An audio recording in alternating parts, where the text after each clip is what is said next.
Bismillahirrahmanirrahim. Assalamualaikum warahmatullahi wabarakatuh. Halo teman-teman, pernah mendengar informasi tentang ini? Ini atau ini? Nah, mengapa ya demikian? Mengapa Islam di Spanyol pernah berjaya dengan sangat luar biasa, menjadi pusat ilmu pengetahuan dan intelektual, menciptakan bangunan-bangunan yang sangat indah dan megah, memberikan kontribusi yang sangat besar bagi peradaban. Bahkan dari sinilah Islam dikenalkan ke negara-negara lain di Eropa. Namun, pernah juga pada suatu masa Islam sama sekali tidak berdaya di sana. Tidak ada seorang pun umat Islam di sana. Ada, tapi mereka tidak berani menampakkan keislamannya di hadapan orang-orang Spanyol yang saat itu dikuasai oleh orang-orang Kristen. Dan sekarang pun agama Islam tidak menjadi agama mayoritas di sana. Mau tahu mengapa demikian? Tonton video ini sampai habis. Islam mulai memasuki Spanyol pada tahun 711 Masehi, yakni pada masa kekhalifahan dinasti Umayyah di Damaskus. Ada 3 tokoh penting dalam penyebaran Islam ke Spanyol, yakni Tharif bin Malik, Tariq bin Ziyad, dan Musa bin Nusair.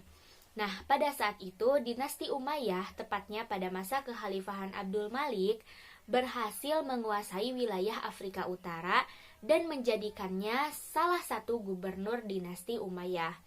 Lalu, Khalifah Abdul Malik ini menunjuk Hasan ibnu Nu'man al-Ghassani sebagai gubernur di daerah itu.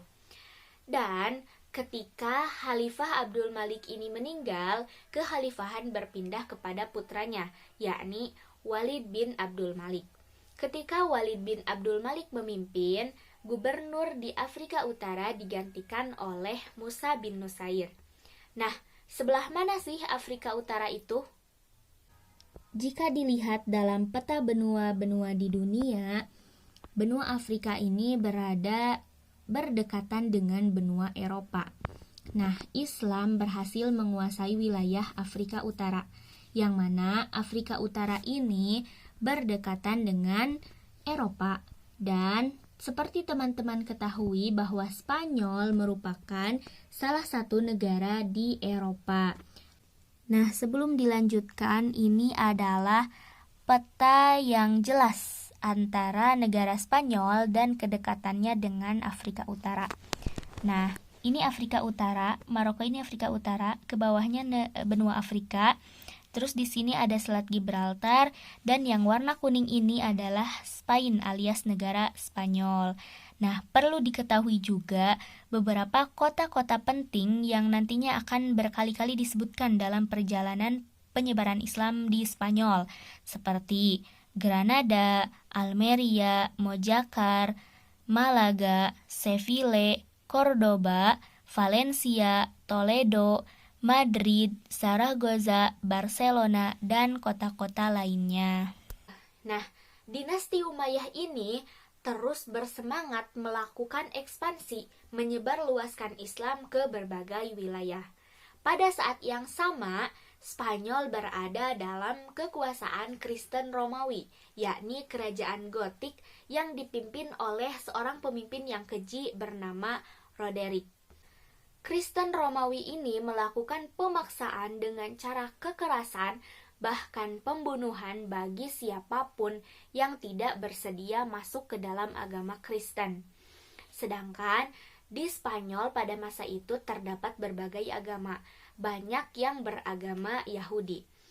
Tentunya hal ini menimbulkan perpecahan di antara masyarakat, di antara penduduk Spanyol.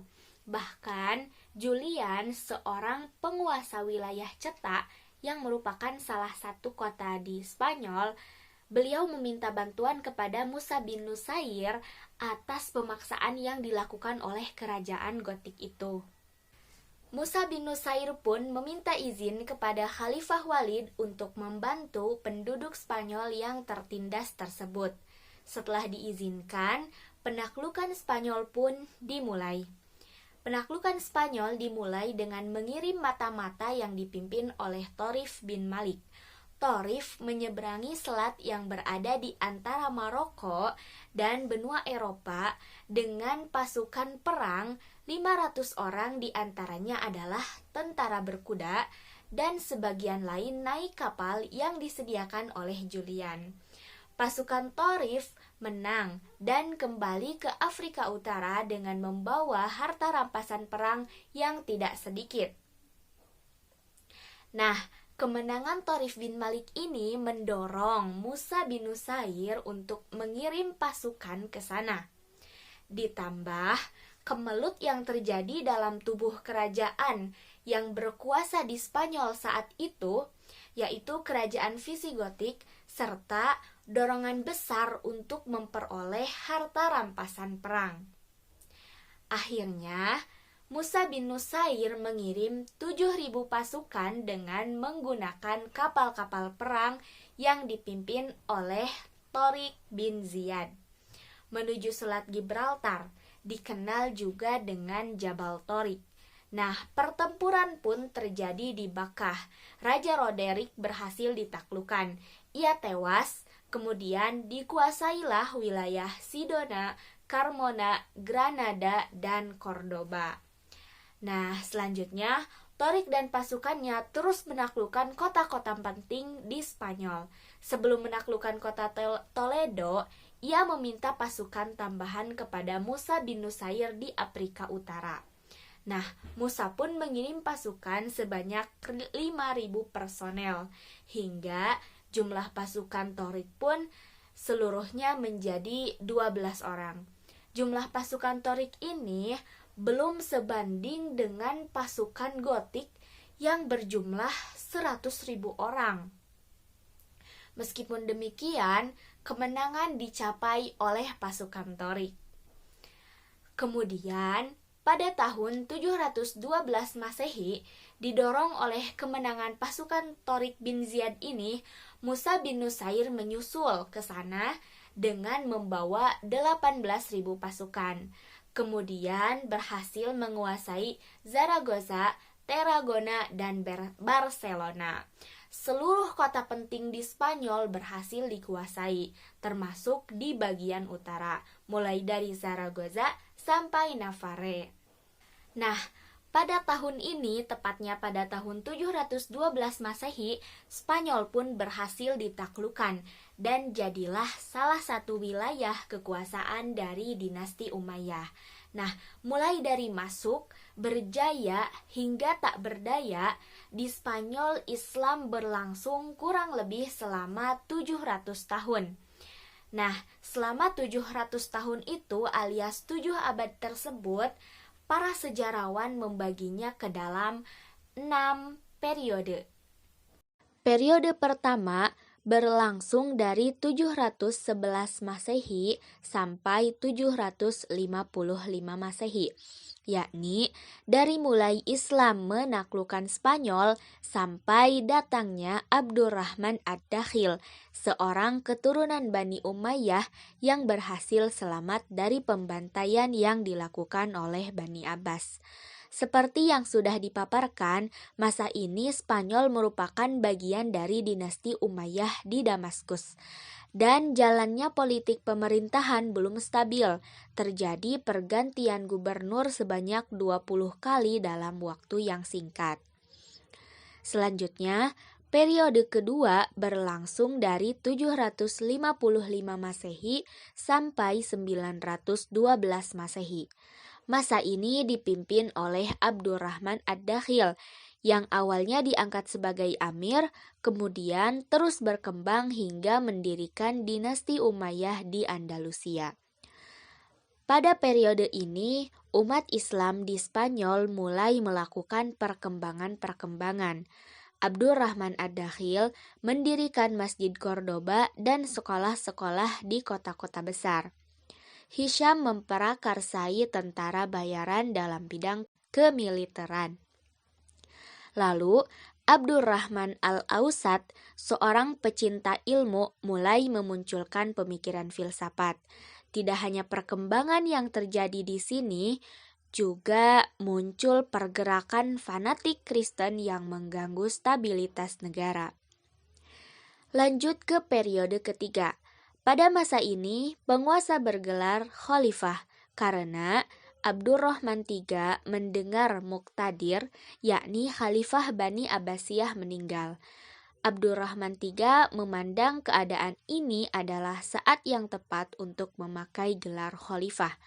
Pada periode ini, Islam mencapai puncak kejayaan hingga menyaingi Baghdad. Universitas Cordoba yang didirikan Abdurrahman An-Nasir mendahului Universitas Al-Azhar Kairo dan Nizamiyah di Baghdad. Namun, pada tahun 1013 Masehi, jabatan khalifah pun dihapuskan oleh menteri yang memerintah karena pada saat itu Spanyol mulai terpecah belah. Lanjut ke periode keempat. Berlangsung pada tahun 1013 Masehi sampai 1086 Masehi. Pada periode ini, Spanyol sangat terpecah belah. Terdapat beberapa raja golongan yang berpusat seperti di Seville, Cordoba, Toledo, dan kota-kota lain. Terjadi konflik internal dan perang saudara di antara mereka. Ironinya, ada umat Islam yang meminta bantuan kepada Kristen, dan umat Islam tidak sadar bahwa umat Kristen telah mempersiapkan kekuatan untuk merebut kembali Spanyol. Tapi, di balik itu semua, kehidupan intelektual terus berkembang. Istana-istana dibangun, mendorong para sarjana dan sastrawan mendapatkan perlindungan. Lanjut ke periode kelima, berlangsung pada tahun 1086 Masehi sampai 1248 Masehi. Pada periode ini, terdapat dua kekuatan yang mendominasi, yakni dinasti Murabitun dan dinasti Muwahhidun. Dinasti Murabitun bermula dari gerakan agama oleh Yusuf bin Tashfin di Afrika Utara dan berhasil mendirikan kerajaan yang berpusat di Marakesi. Pada masa ini, yakni tahun 1118 Masehi, Zaragoza jatuh ke tangan Kristen. Sementara itu, dinasti Muwahhidun didirikan oleh Muhammad ibnu Tumazi datang ke Spanyol di bawah pimpinan Abdul Mukmin dan mengalami kekalahan dari tentara Kristen pada tahun 1212 Masehi. Banyak kekalahan yang dialami oleh dinasti Muwahhidun dan menyebabkan para penguasa memilih untuk kembali ke Afrika Utara, meninggalkan Spanyol pada tahun 1235 Masehi. Cordoba pun jatuh ke tangan penguasa Kristen pada tahun 1238 Masehi dan Seville pada 1248 Masehi. Pada periode ini, seluruh Spanyol lepas dari kekuasaan Islam, kecuali Granada. Lanjut ke periode ke-6. Nah, kekuasaan Islam di Spanyol hanya tinggal Granada di bawah pimpinan dinasti Bani Ahmar. Di periode ini, Islam mengalami kemajuan seperti zaman Abdurrahman An-Nasir. Pertahanan terakhir Islam di Spanyol ini hancur karena terjadi perselisihan dalam istana yang memperebutkan kekuasaan. Abu Abdullah memberontak karena tidak senang ayahnya memilih anak yang lain untuk melanjutkan kekuasaan. Dalam pemberontakan ini, ayahnya terbunuh, kemudian digantikan oleh Muhammad ibnu Sa'ad. Selanjutnya, Abu Abdullah meminta bantuan kepada dua penguasa Kristen, yakni Ferdinand dan Isabella, untuk menjatuhkan Muhammad ibnu Sa'ad. Muhammad ibnu Sa'ad pun jatuh dan Abu Abdullah pun naik tahta. Ferdinand dan Isabella yang menyatukan kerajaan Kristen melalui perkawinan itu belum merasa puas. Mereka ingin merebut kekuasaan Islam terakhir di Spanyol, hingga pada akhirnya Abu Abdullah mengaku kalah karena tidak kuasa menahan serangan-serangan orang Kristen. Ia kembali ke Afrika Utara. Dengan demikian, pada tahun 1492 Masehi, berakhirlah kekuasaan Islam di Spanyol. Setelah itu, umat Islam Spanyol diberi hanya dengan dua pilihan, yaitu masuk Kristen atau keluar dari Spanyol. Boleh dikatakan tidak ada lagi umat Islam di daerah ini pada tahun 1609 Masehi. Nah, teman-teman, itulah perjalanan Islam di Spanyol. Dari mulai memasuki Spanyol, berjaya menjadi kota metropolitan yang sejajar dengan Baghdad dan Konstantinopel hingga tak berdaya. Perlu diketahui, ada banyak sekali jejak peradaban Islam di sana. Di antaranya sebagai berikut.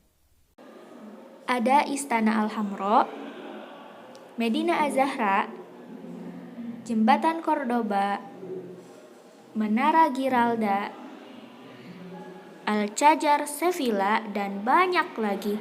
Selain itu, banyak tokoh yang lahir dalam perkembangan Islam di Spanyol, seperti Ibnu Tufail, Abbas Al-Farnas, Ibnu Zubair, Ibnu Batutah, Ibnu Khaldun, dan banyak lagi tokoh hebat yang lahir. Nah, sekarang kan ada ya umat Islam di Spanyol. Menurut referensi yang saya baca, sekarang ini ada sekitar 2,1% dari seluruh penduduk Spanyol beragama Islam. Nah, bagaimana sih kehidupan mereka? Sejak kapan mereka menduduki Spanyol? Dan dari mana asal mereka? Menurut beberapa referensi yang telah saya baca, berdatangan Muslim yang mengungsi dari Palestina pada tahun 1977. Lalu berdatangan juga dari Iran pada 1979 dan banyak imigran pada tahun 1990 dari Maroko yang menetap di Madrid. Mereka tidak hanya berdatangan dari Maroko, ada juga dari Bangladesh, Aljazair, Pakistan, Mali, Nigeria, dan negara-negara lain. Warga Suriah, Libanon, Jordania, dan Irak juga berdatangan menjadi mahasiswa dan pengusaha di Spanyol. Hingga kini, jumlah umat Islam semakin banyak, ditambah warga asli Madrid pun ada yang kemudian memeluk Islam. Nah, selain di Madrid ini, orang Islam juga menyebar ke seluruh kota.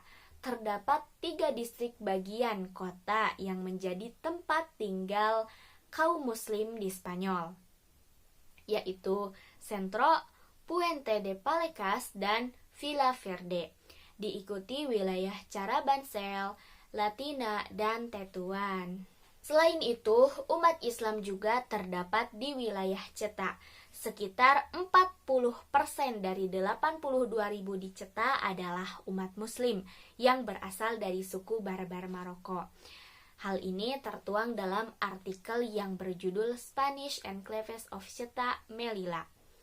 Nah, di sana dinyatakan populasi Muslim di Ceuta terus mengalami pertumbuhan dari waktu ke waktu. Nah, umat Islam yang hidup di Spanyol pada saat ini, mereka hidup dengan nyaman karena di sana kebebasan beragama dihormati. Lalu mereka juga tidak sulit mendapatkan makanan yang halal karena di kota-kota tersebar restoran-restoran yang menjual makanan halal. Selain itu, anak-anak Muslim di Spanyol tidak sulit untuk mendapatkan pendidikan agama karena di sana juga terdapat sekolah-sekolah Muslim. Nah, ada salah seorang mahasiswa Muslim yang berkuliah di Spanyol. Beliau mengatakan ada yang menarik dari umat Muslim di Spanyol saat ini. Yang pertama, mereka semua hafiz Quran, dan yang kedua, mereka bersosialisasi layaknya orang asli Spanyol dengan warga-warga Spanyol yang lainnya.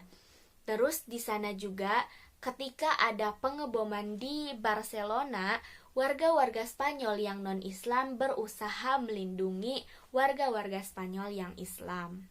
Nah, meskipun Spanyol menghormati kebebasan beragama, namun ada sejumlah kebijakan pemerintah lokal yang membatasi kebebasan beragama bagi agama minoritas, seperti Islam dan non-Katolik. seperti ada pembatasan penggunaan burqa, niqab, dan busana muslim di gedung-gedung pemerintahan. Juga terdapat larangan pembangunan masjid. Katalan yang merupakan sebuah kota di Spanyol memiliki populasi muslim tertinggi di sana, tapi di sana tidak ada masjid yang resmi. Di sebuah kota kecil dekat Barcelona, pembangunan masjid sempat ditangguhkan. Lalu hal serupa terjadi juga di Torrejan de Ardoz dekat Madrid. Di sana pembangunan masjid dibatalkan. Selain itu, pada tahun 2019 terjadi peningkatan imigran di Spanyol. Tercatat sebanyak 748.759 imigran memasuki Spanyol.